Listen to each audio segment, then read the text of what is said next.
Okay, we're all set.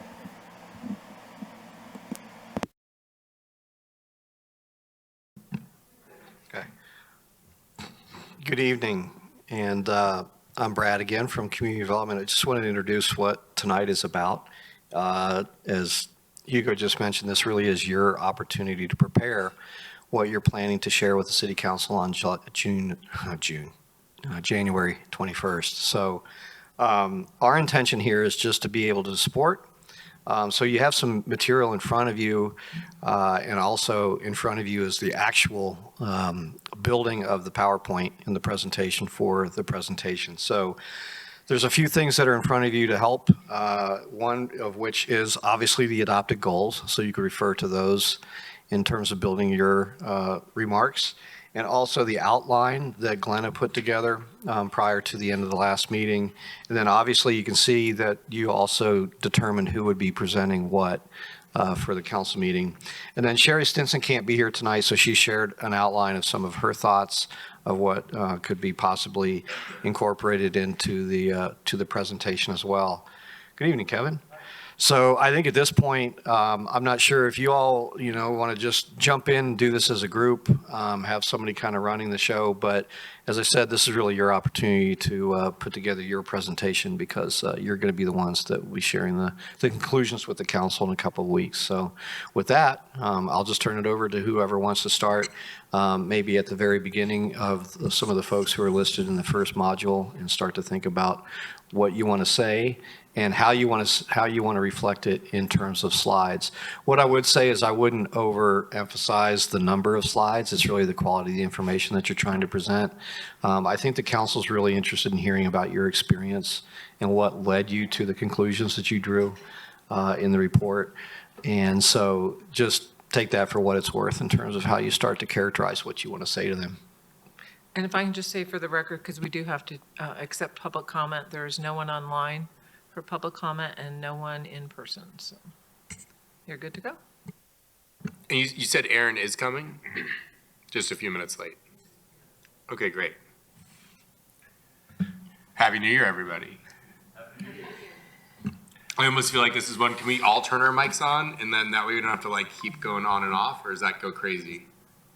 Mark, did you hear that question? Can they have all their mics on at the same time, or is there a limit to how many mics can be on at one time? Only 4. Got it. We could arrange so that we're less back and forth on it. Well, especially if we want to break up into groups, are we able to do that if there isn't a mic, or?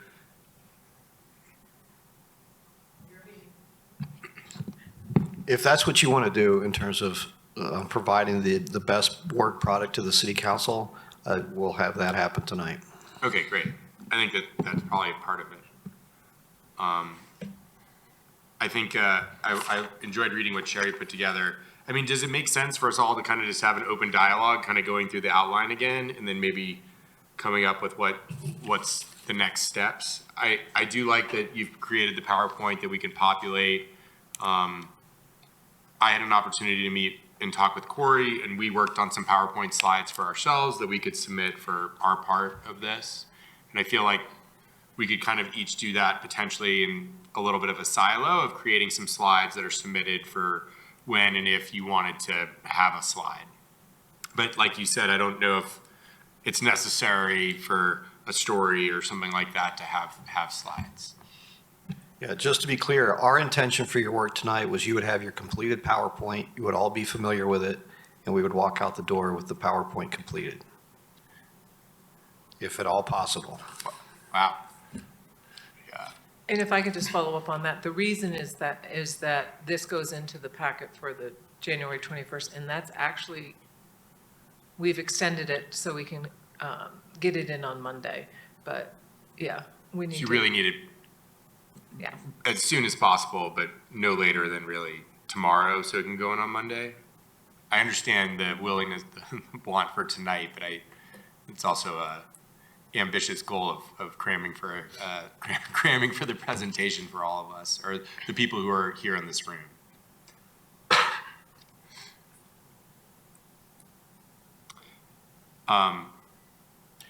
Okay.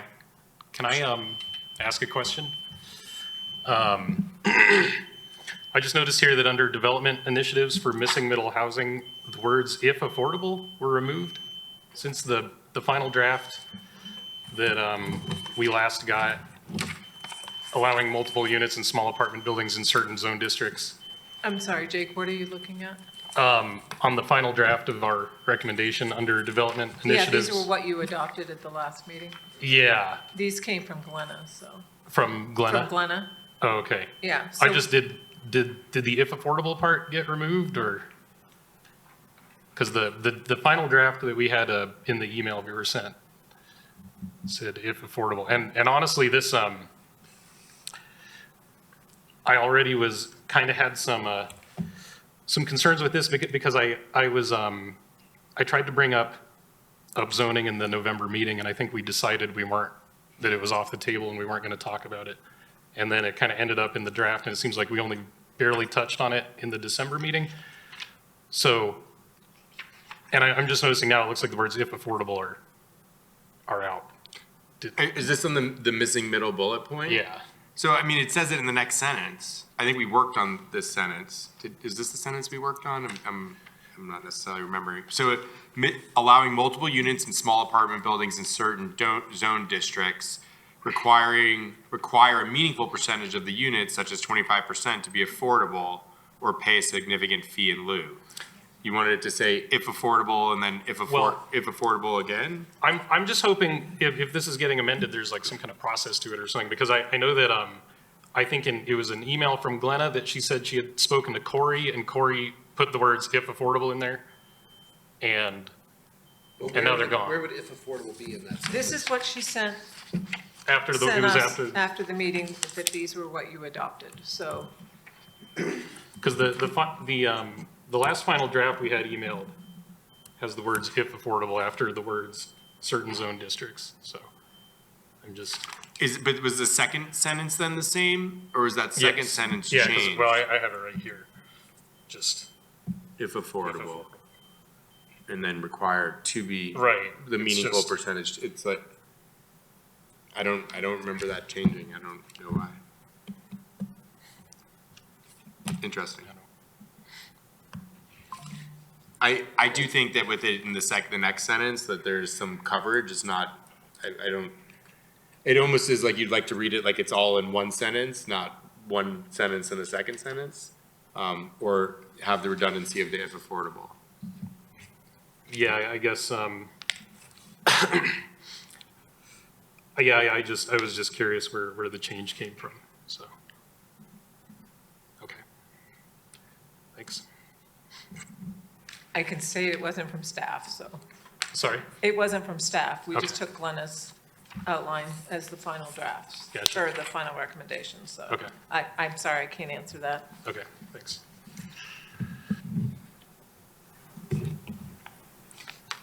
I'm just starting on the storytelling. So, I mean, we have 4 storytellers. Are you guys all prepared to just go one, then the next, and the next, and tell the story? And I think if there's any slides or visual that we would want to include, would we want to add anything there? Or is that just a place where it's more just verbal? I don't want or need a visual component. I guess we can ask Aaron when he comes. Yeah, I don't think I need a visual. Okay. Okay, well, I mean, I think that part's really easy then, that piece. So that first slide will just list your names in that order, and that'll be the first things up. Question, are we presenting the presenters? When we come up, is the city council gonna say, here we have our affordable housing task force, this is the findings that they've had, and then we go up there, and then we will just go Are you- directly in this order, Are you volunteering to be MC? like an MC? I mean, I'm asking, should we have an MC? should we have someone who's like, okay, and now. I to actually talk think that about that could this? be good to have, as opposed to, all of us who have, we're not in school, we're not practiced on giving presentations as a large group together, of someone who could kind of help I volunteered. arrange. I mean, I think it's good with you being a presenter. I would just put your name maybe fourth, and you could kind of do a very brief intro and then introduce Amber, Aaron, Jake, and then you could give your story. cool. And then I think you could then lead it off to the next slide or of the how we got here. Great. Cool. So you're going to introduce like each chunk of Yeah. our presentation, so people know what's coming. We're not just, Exactly. like, bouncing around. And we can make that as snappy as possible. I don't know if we're comfortable just using these exact outlines as the introduction.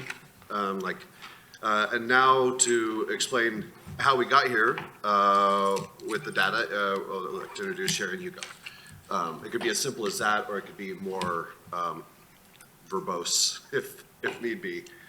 The goal is just to keep it snappy. Or you could get up, do an intro, do your story, and then lead into the next. From Right. just a timing perspective, I don't know if it makes sense today to like, if you want to practice in front of us and give your story, you could. We could spend a quick minute doing it and move on to the next one. If everyone just wants to practice on their own and be prepared, do we want to have like a 2-minute story, or I don't know. What's the breadth of I this? think we have I mean, what's- 30 How minutes. much time do we have? And then 30 minutes of Q&A, right? 30 minutes to present and then 30 minutes of Q&A. And so we want to stay under 30 if possible, or hit that. So, I mean, for timing and stuff, if people are prepared, I don't think it's a bad idea to run through what we have, if we have it. Should we do that at the end? I mean, I can kind of tell you what I'm thinking as opposed Yeah, to I think that's actually good. going through it. But I mean, if we want to keep it, do we want to keep it 2 minutes? Do we want to keep it 90 seconds for these stories? I think it's an impactful I'm part. shocked to see my name on here. I forgot about it.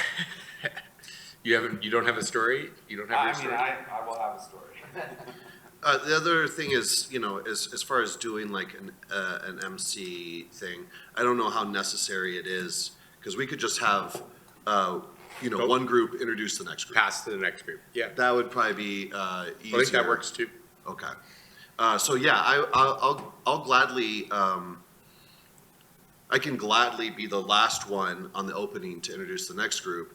I don't know if you need me to introduce the openers to And just maybe this, I like that. Maybe just cascade. Yeah. Somebody chooses to introduce the next topic. Yeah. So Instead of I the can same go, I person can go coming. last and introduce the next group, and then, yeah. And as far as like, what I want to talk about in my presentation is, my story of me and my wife, twice over the course of, a 4-year period, unsuccessfully tried to purchase a home, in Inglewood, and the difficulties that we had, and then parlaying that into my experience as a business owner in Inglewood, dealing with housing insecurity with my own staff, and how housing prices affect wages, and that multiplying effect that has on everyone else. And then also, I'm open to everyone's input on this.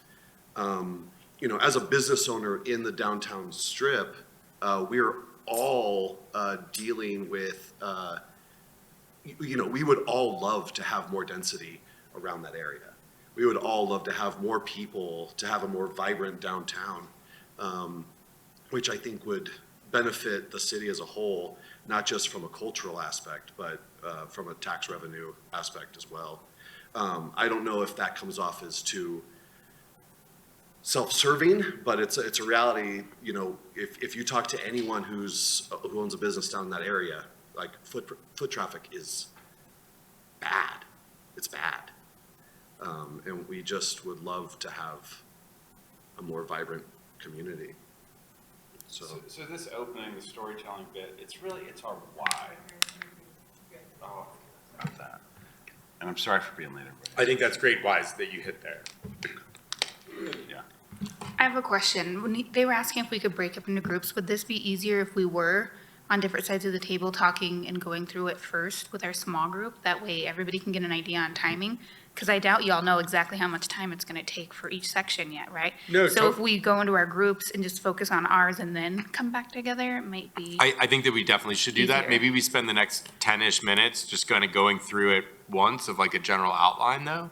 Because I think that there's a lot of interconnectivity here. So like, I mean, Aaron bringing that up on what you guys are talking about of a why, I think that you hit points in other parts here.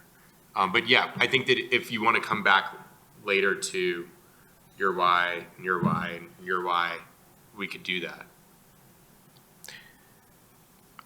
I think that's fine to do. I think at the end of the evening, it would be helpful, just for the record, to go through the entirety of Again, yeah. the presentation, just so that we have that captured. Like a practice, like going through it all. Okay, well, I mean, I think that the lived experience storytelling part is going to be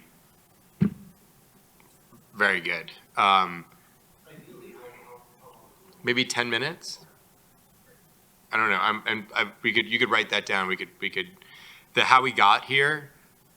Sherry wrote some great stuff, and I'll plan on connecting with Sherry. I would love to take this down to more true hard facts. She does have a couple in here, but I would look to add to that. And, you know, this is kind of a rehashing of some of the meetings and what we've learned and been told over the time. And in my opinion, this how we got here is probably something that's 5 minutes or a shorter section. And I actually think a slide that has maybe a little outline of some of the points she has here, and then a slide that has some, you know, cold hard facts makes sense to include.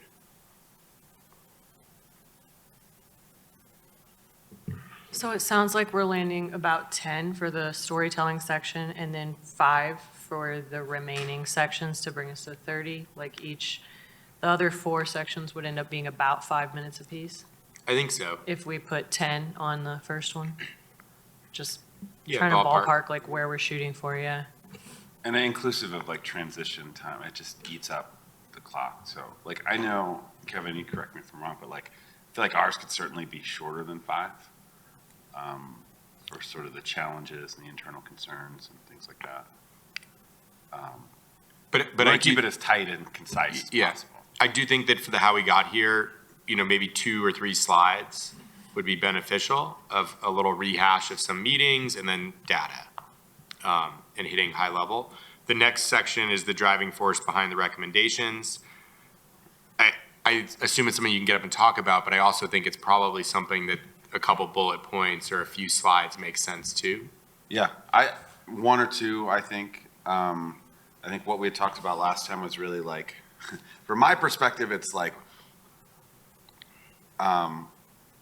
it's the driving force here is like, no action is the worst possible, right? The worst possible outcome. And then we wanted to touch a little bit on, not to derail anything down the road, but just some of the like diversity in opinions and concerns and things from the group. So I think between those 2 things, maybe 1 or 2 slides and 2 to 3 minutes.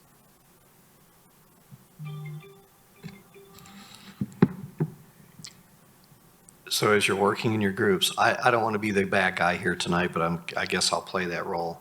We do need you to form this presentation this evening. We don't have the luxury of going into next week or working over the weekend. The idea of this environment tonight, I do like the idea of the small groups, is you all are coming back and either the bullet points or whatever you want to say in terms of what you want to cue up for your visual cues in the slides. We need to walk out here tonight with that done. Yeah. It's just the way it is. Brad, there was some, from my understanding, some staff support to put it all together and make it look Yeah, cohesive. all you all need to do tonight is to literally give us the bullet points, and if we wanted to add pictures or anything else to support it, we could take care of that with our communications team. Yep. You just need to get your thoughts Yeah. of what those visual cues you need on the screen for you all to do your job well on the 21st. That's all we need to That know. makes me feel good. Corey came up with 10 slides. And a lot of it is like missing pictures and stuff. So what you were saying was making me a little nervous on the finalization, but I think that we could provide where we're at. Okay, so then the strategic vision and recommendations. We kind of broke this into strategic vision and guiding principles, and then a summary of the recommendations. Sam took the strategic vision, if you want to give any kind of summary of what. Yeah, which strategic vision and recommendations already kind of have a nice bullet point set up for it. So I think a couple slides, we can talk about that in our small group, but I think that'll be pretty easy to bullet point. Our guiding principles in particular are really nice. I'm just going to hit those 5 bullet points because they're very memorable and good little phrases there.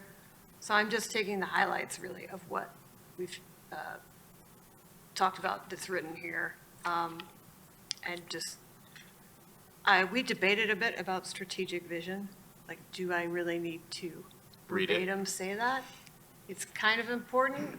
I was only going to mention it, maybe just the first sentence, and then go say, hey, we all met in the beginning. This was kind of our mission statement that led us to these guiding principles. And the guiding principles are what informed our recommendations. I think saying just exactly that would be perfect rather than reading it to them. So don't read it verbatim, the whole strategic Yeah, I mean, vision. just describing what you did of like, this is what drove our process, this is what drove our discussions, this is what, just describing that.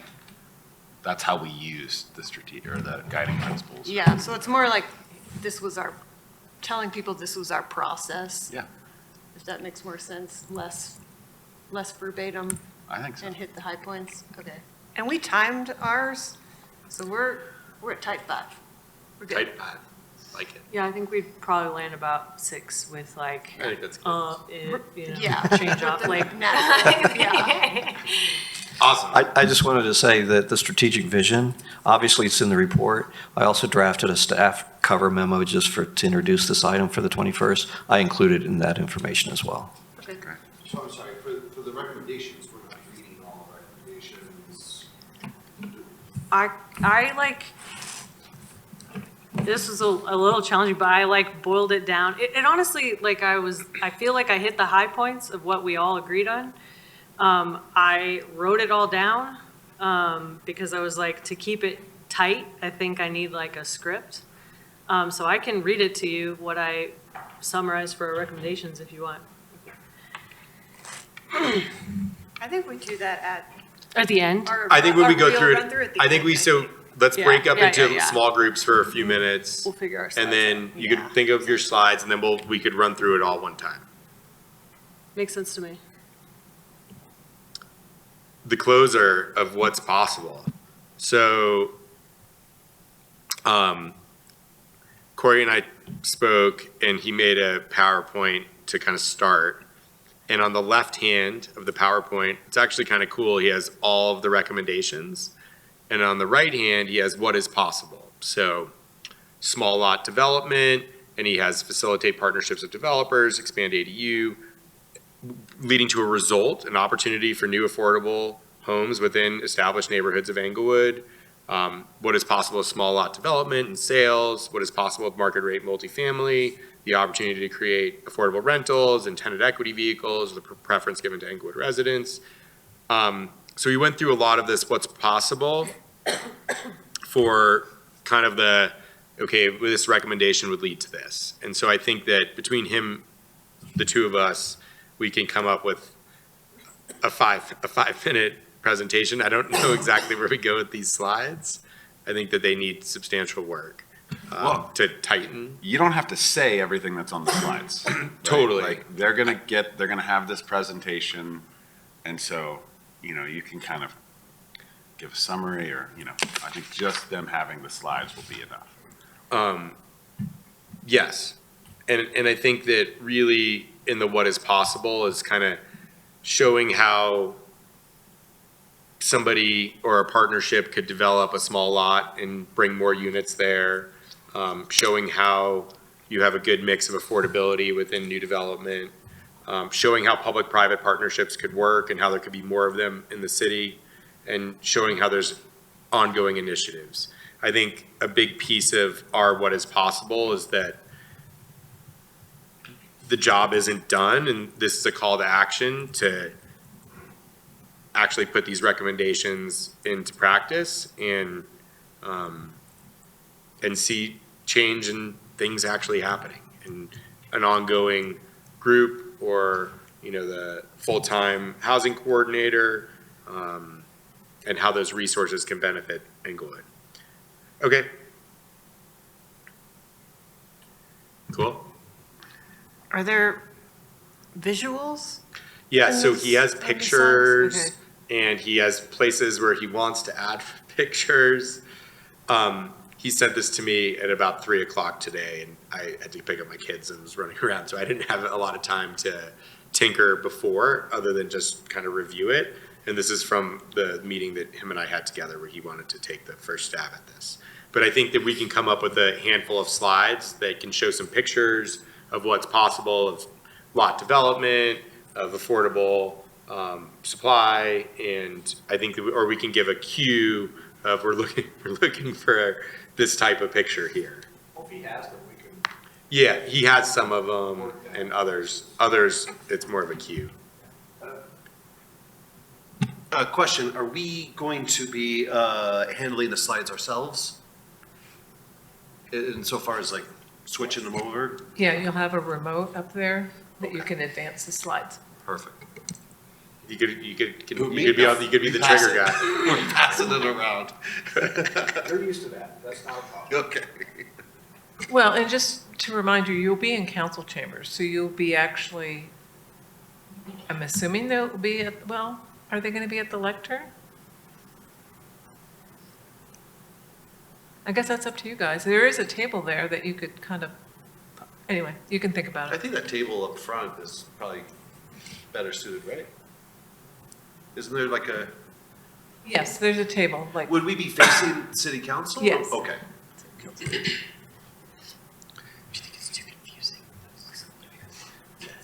It's very Bernie. I think he did great work, but it's almost like too good for what we're going for. Well, I mean, look, he has these with like, yeah, like all of like that. Cool, so that's the overview, and now we want to break into the groups. Should we do like 15 minutes in our groups? Then we can all come back and maybe each have some time to talk about our group's area in more detail. And then I guess get slides to you. Build slides. Build Build slides. slides. Yeah, so if your group has any slides to build, I think your group's the easiest. We have we have no slides. You guys We're all vibes This is pizza. over here. This is it's pizza time. All vibes, no slides. I definitely have work to do on my slides. We have slide work to do as well. I don't think it'll take a ton of time, but we could use 15 minutes. Yeah, and understanding, and I heard you loud and clear on wanting to leave here with the slides. For my what is possible, I mean, I could just sit here on my own till, 8 p.m. on slides. I could probably also just email them to you guys by the end of the day. Early a.m. Okay. Are we concerned? I mean, I think like, I don't think any of us are concerned. yeah, I think we've got everything kind of figured out. We just need a visual thing to hand off, right? For each segment? Again, for each segment, what you need to give us this evening are the visual cues you will use during your presentation. Because we're not going to edit those. We want to make sure that you walk out tonight with what you want to show the council. You're comfortable with that because we're not here to edit We need them from a that. cottage house diorama. I mean, I would advise, bullet points, like a standard slide background and just bullet points, because the speaker is what's bringing the information and the energy and the emotion. Like, we need to be concerned with pictures or. I think the only thing on graphs the what or- is possible, I think that there's some Yeah. visual cues that could be good. And I don't want to belabor this, and I definitely don't want to skew your work, but it's really interesting what you just said, because this is different than what they normally see. They're used to seeing us every Monday, various of us every Monday, and we do the standard thing. And what you all are talking about in terms of telling the story and building the case, they're going to want to engage with you on that. So again, don't overemphasize the visual cues, just make sure you're comfortable with them, because that gives you, the mindset to continue in the flow of the conversation. But they're going to want to hear from you, your opinions, but they're really going to want to engage in the conversation too, so. I don't think any of this or any of these sections need to be stretched out. And I think if we could do it in 20 or 25 minutes and provide more time for the comment and dialogue, I think that that's not a bad thing either.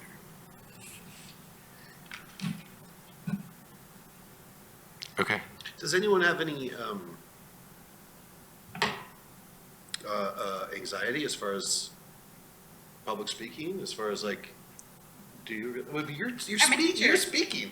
It doesn't matter, you can have it, but still speak. Does anyone here absolutely not want to speak or do or engage in the question and answering? Are we all good? Okay. Just want to double check. Okay.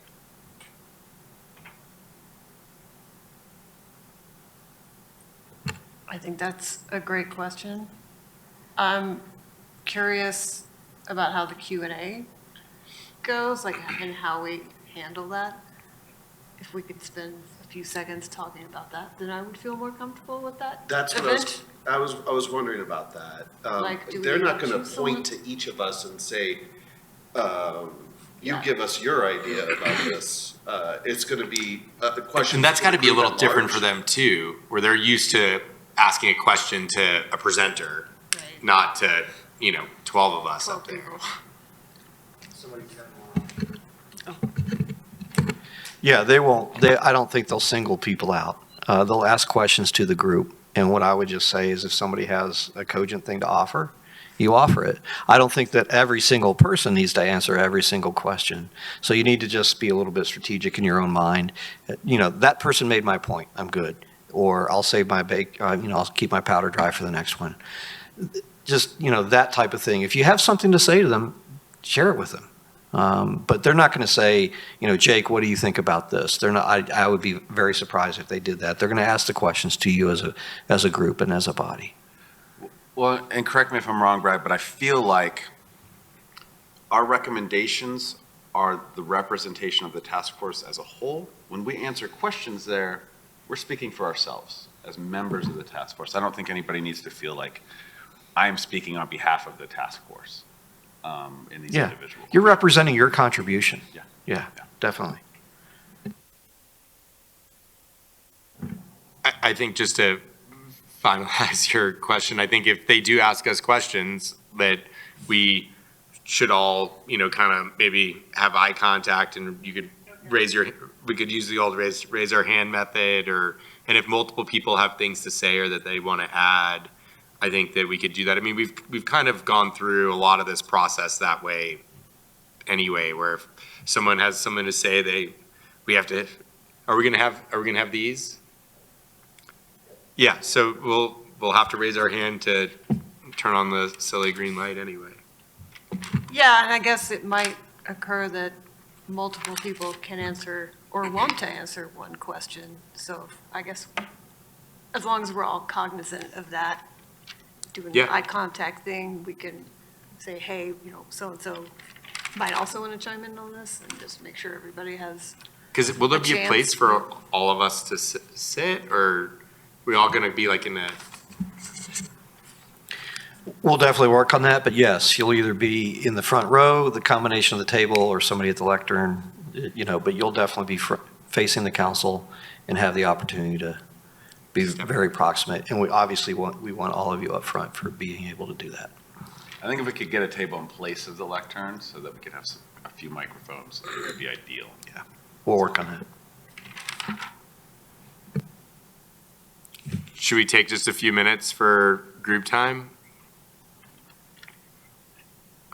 And I'm just gonna work on my slides, you know? Yeah. Right.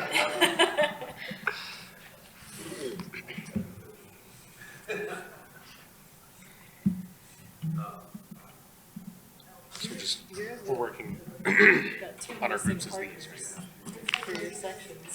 Yeah, I know. Well, on Sherry's, I almost need to like start that and like come up and like review material now to like come up with that. Yeah, it's tough because both of them did a lot of work and provided stuff, but now you have to like. Hey, if presenter group. Yeah. Hey, Joe.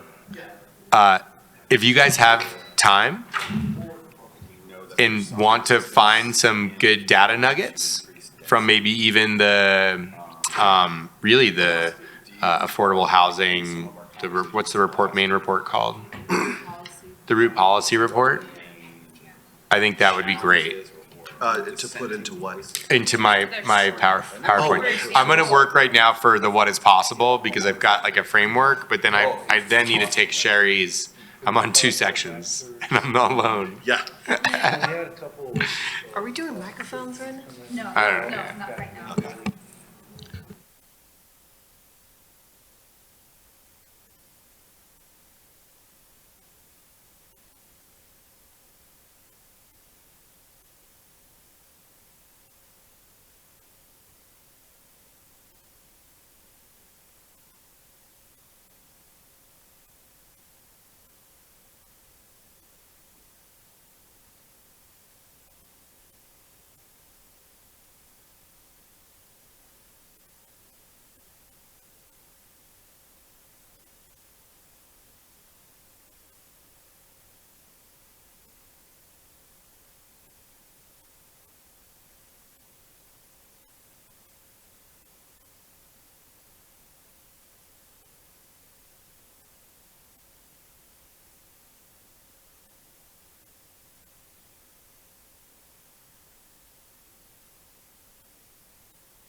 they would probably introduce us as a group, and then they can introduce Amber, and, right?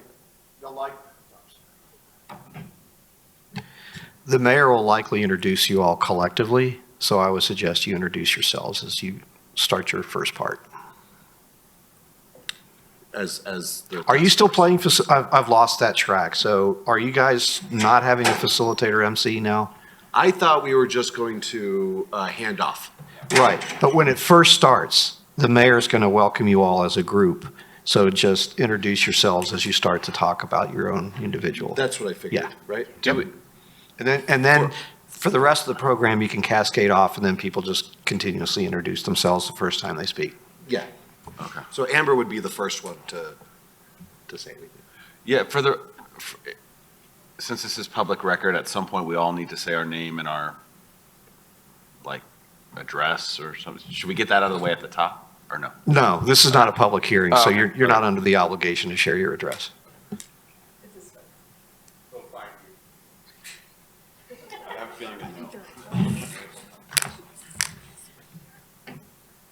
We are doing it. Yeah, we just did like a cold run through, like a, Okay.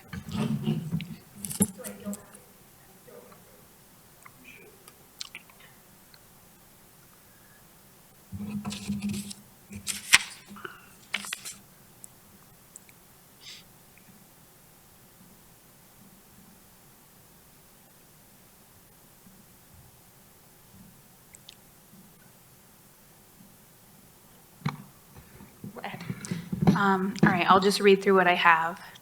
It's at 2 minutes and 8 seconds. I will read fast, and if needed, I will condense, because honestly, it is kind of lengthy. So, hello everyone, my name is Amber Reyes, and it is an honor to be here with you tonight. As a small child growing up in the projects in our neighboring city of Sheridan, I can recall my dream of living in a house, a safe, cozy, and spacious house where you couldn't hear neighbors fighting or vacuums cleaning. A beautiful house with a yard, full of space, with a dog running around it, and a garden full of fresh vegetables that I could enjoy whenever I wanted. A house where you didn't have to tremble when inspection time came around, because if any small thing was out of place, you could be out on the streets. A house to call ours, a house that we could make our forever home. My work ethic has always outshined my dreams, even as a child. I graduated from Inglewood High School in 2007 as a Daniels Fund Scholar and went on to be the first in my family to go to college and graduate with a bachelor's degree. But I didn't stop there. In addition to creating a wonderful career in education here in Inglewood schools, I also went on to obtain a master's degree. I did all of this while raising a family and often working more than one job. I felt like I had made it, like I beat the odds. But I didn't. However, let me express the immense gratitude I have for being able to raise our children for the last decade in a house that we rent here in this beloved city of Inglewood. A house that a wonderful landlord so graciously allowed us to move into, even though we didn't fully qualify for it. A house that draws community members at Halloween, Christmas, and hot summer days. A wonderful house, but nonetheless, a house that is not truly ours. It's no secret that there are many out there like us, many that have been denied the basic American dream of owning a home. Hard work and a good job are not enough in today's market for many of us to be able to give our family that stability of a forever home, especially here in Inglewood. I've watched so many amazing families move out of Inglewood because they couldn't buy a home here. I've gone to high school with some of them, and I was even some of their children's first teacher. Now we too are faced with this reality as we watch the market continue to demolish our dreams of owning a home here in Inglewood, and we too must figure out what we do when our rental lease ends here in 8 short months. Is that an okay ending? Or do you think I have to wrap it up? Like TBD, like to be continued? No? Okay. And then I'll just step in, I'm second, right? I'll say that I'm a Inglewood homeowner since 2018. I don't have this written out, but basically what I'm going to touch on is quick personal, I lost out on at least 15 homes in my price range during the in the market in 2018, was able to buy in Inglewood. I've really grown to love the city and the community, but then I'm also going to talk about my work experience working in affordable housing and what it takes to develop really, truly vibrant communities, and it includes providing housing opportunities across the continuum, from people exiting homelessness all the way through, affordable rental, affordable home ownership, et cetera, et cetera. All of that is an important part of a vibrant, healthy community. Hand over to Joe.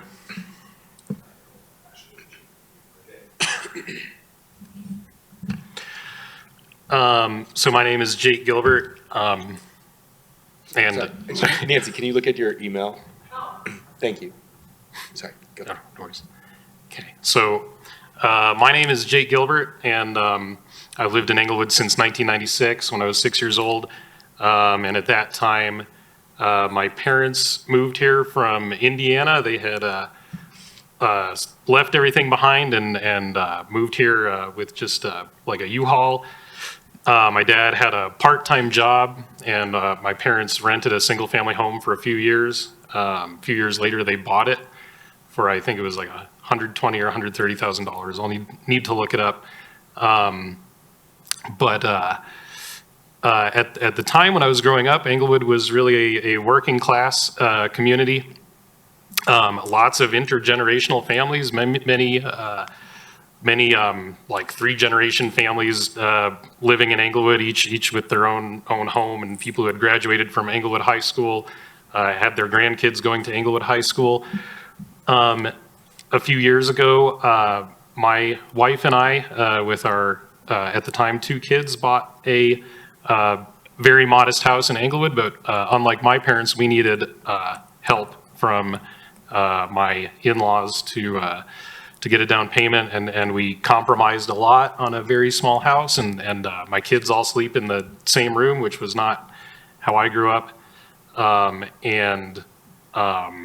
My worry is that my 3 kids will not be able to stay in Englewood, and that they'll be priced out, and we will not have the benefit of supporting one another in our hometown. So that's why I was interested in being on the task force.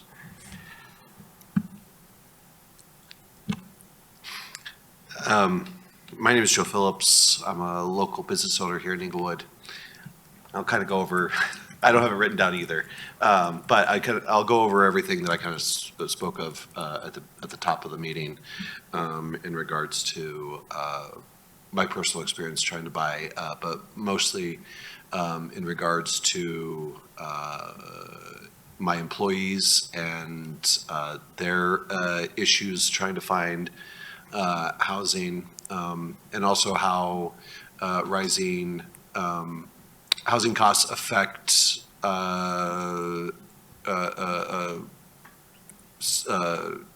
compensation needs in regards to businesses. And then also that in regards to density, helping the local businesses and creating a vibrant downtown and culture for the city and for the people who live there. And then I will, and now I'd like to introduce Sherry Stinson and Hugo Weinberger as they explain how we got here. Thanks, Joe.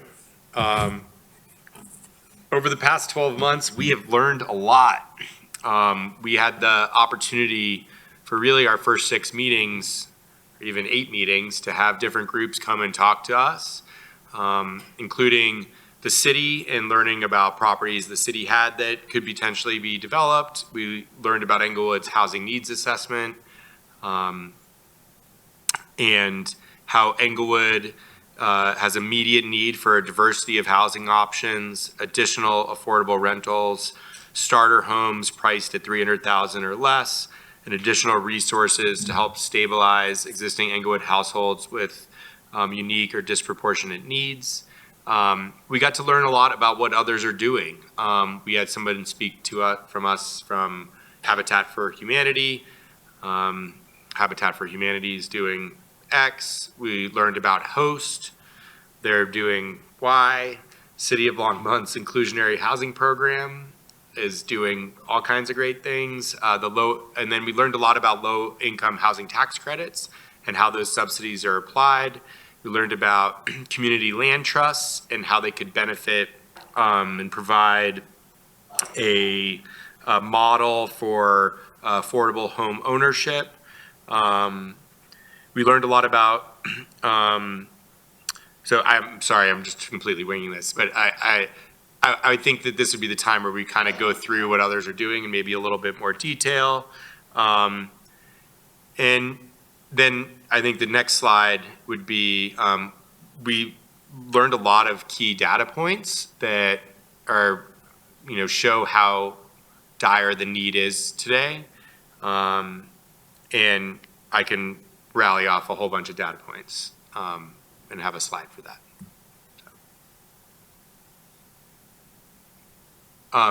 And next, to talk about the diverse voices and perspectives that we had in the room are Aaron and Kevin. We're going to flip these. Kevin's going to go first, and then I'm going to go. And we just wanted to talk about, we did hear the people that came in, talking about the densification, parking, their problems that they were having, their worries and concerns with densification and densifying the neighborhoods, the parking that will be a problem. There's several different issues that we discussed, that we heard the public talk about to us, and that we did hear them, and that we want to address that and make sure that we face the challenges that we have out there. I think that's pretty much it on my behalf. I just took a bite of pizza. We also, in a lot of our conversations, we had some very stark concerns about the future of Inglewood and what happens if, if we don't address this issue. We're very concerned about the extractive nature of unfettered real estate development. We're very concerned about the increasing trend of corporate and venture capital ownership of single-family homes. We're very concerned about the risk of eroding affordability and the value in Inglewood's unique accessible character by eroding that value. I'll rewrite these, but eroding that value by for-profit development. The bottom header on this next slide. Oh, so I'm on this next slide. I just wanted that to be at the bottom and not in the bulleted list. So that last bullet, yeah, just like make that last sentence very bottom. So, okay. But despite all of these challenges, these concerns, and these various, perspectives, we all came to a consensus that doing nothing about affordable housing in Inglewood is simply not an option. And then I hand it over to Sophie and Samantha. I'm sorry, I didn't understand where you want. Yeah, so delete where it says bottom header. And then just hit enter, kind of make that not a bullet, hit backspace. Yeah. So just kind of emphasize that at the bottom of the screen. I think that's good. Okay.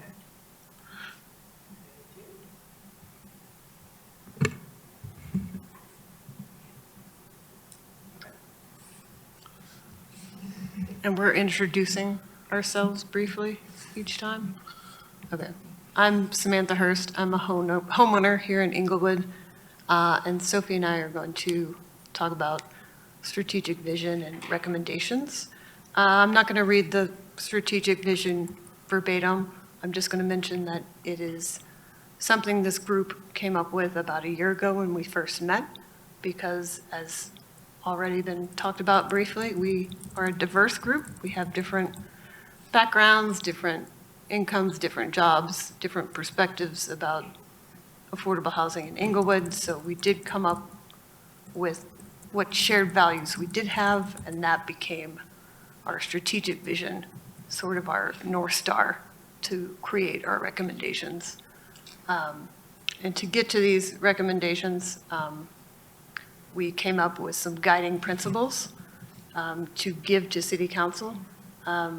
This task force understands that the challenges to creating more affordable housing in the city are complex. We recommend that City Council develop approaches to these challenges based on 5 of these guiding principles. First is data-driven. The Root Policy Research Housing Assessment that we already have gives us a lot of data about the existing housing needs in Inglewood. But we also recommend that housing assessments continue to be conducted on a periodic basis. 2 is commitment of investments. We want the city to sufficiently dedicate both staff and resources to further our recommendations. 3 is get creative. We want to expand all types of housing options and programs and to foster multiple partnerships. 4 is engage and inform the community. We really need the city to tell the story of how all of Inglewood could benefit from more affordable housing. And lastly is go deep. We want to address the entire housing continuum. And we'll get further into that in recommendations, but those are our guiding principles that were our foundation to make our recommendations. All right. And what we present here tonight does not represent the full scope of our recommendations. The full report contains more detail. This summary focuses on the framework that we believe is needed to continue the work of making housing more accessible and stable for Inglewood residents. We came to a consensus through our work that meaningful support for affordable housing in Inglewood requires a dedicated affordable housing fund that delivers predictable funding from a variety of sources. We recommend the city conduct a thorough analysis of funding options and prioritize funding sources that distribute impact across multiple stakeholders and leverage profits from property sales and ownership in the city. Our report lists possible sources to consider. In order to provide ongoing support and oversight for the affordable housing funding and initiatives, the city should create an affordable housing advisory board. The advisory board would assist with implementation and recommendations and monitor affordable housing fund allocations and success.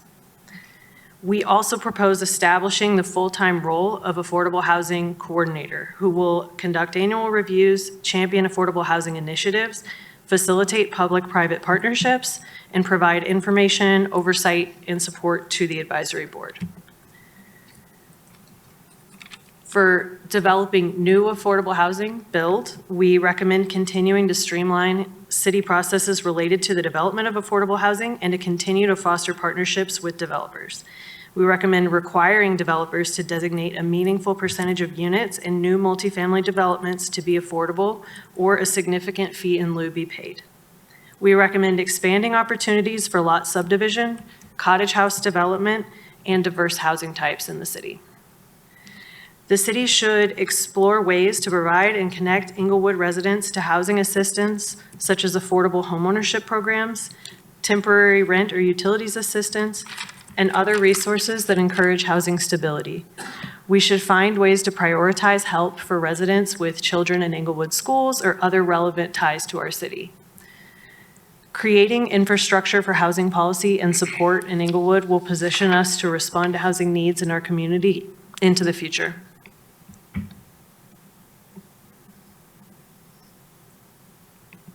Back to you. What is possible with the initiatives recommended in place and a housing coordinator available and a dedicated fund created? There is a lot that can be possible. One of the things that we discussed was additional small lot, cottage house, and ADU development, and the opportunity in particular areas where properties can be split so that each home could be individually owned. There's some images here showing a new home built on a lot that has an existing home built from 1948. And the second picture is of a cottage house that shows a communal area and a denser residential development that is still appealing and I think a great way to build community. And you know, the result of allowing more small lot cottage house and ADU development is new affordable homes that can be developed within our established neighborhoods that can be for sale or rent at affordable prices. And in addition, can help with preserving existing affordable housing supply instead of it just being scraped and removed. I'm gonna pull up Corey's notes. With market rate multifamily development, you know, our research showed that there's still a great need for all types of development in our city and more supply, not just specifically affordable units, but there's a need for small apartment buildings to be built again, for 8, 12 unit type complexes, and to have zoning that would allow that, as well as additional larger multifamily developments. We do think that a percentage of these units should be affordable, and we think that people, especially developers who are utilizing public funds, should create tenant equity vehicles that could help benefit Englewood residents.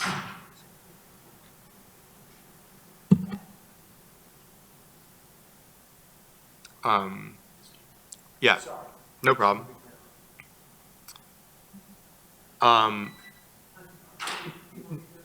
Yeah, and in addition to market rate development, new affordable development that could benefit public-private partnerships, where our housing coordinator could assist with the city to leverage assets that we have, such as land, in partnerships with various affordable housing developers. Pictured here is a great new affordable development in Sheridan that our group had an opportunity to tour.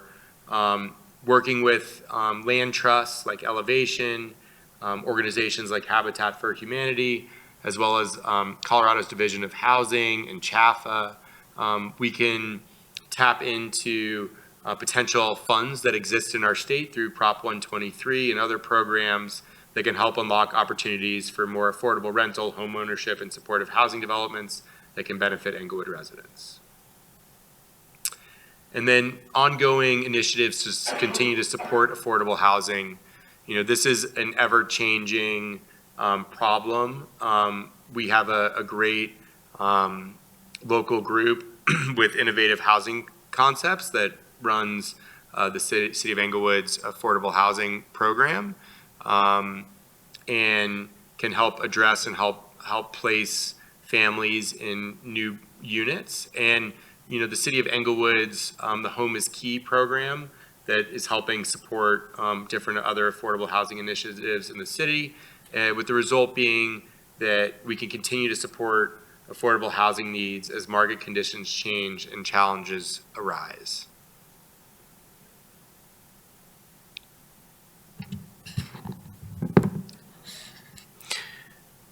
Thank you all.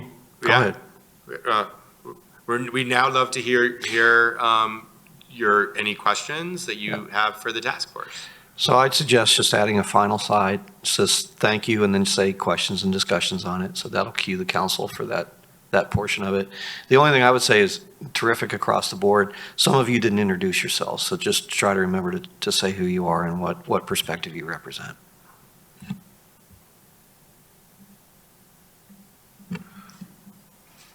I have one request. I think on the first slide, or for the storytelling bit, I think it might make sense to have Jake go after Amber, and then I'll go, and then Joe.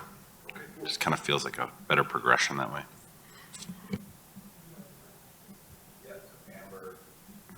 Amber, Jake, me, then Joe.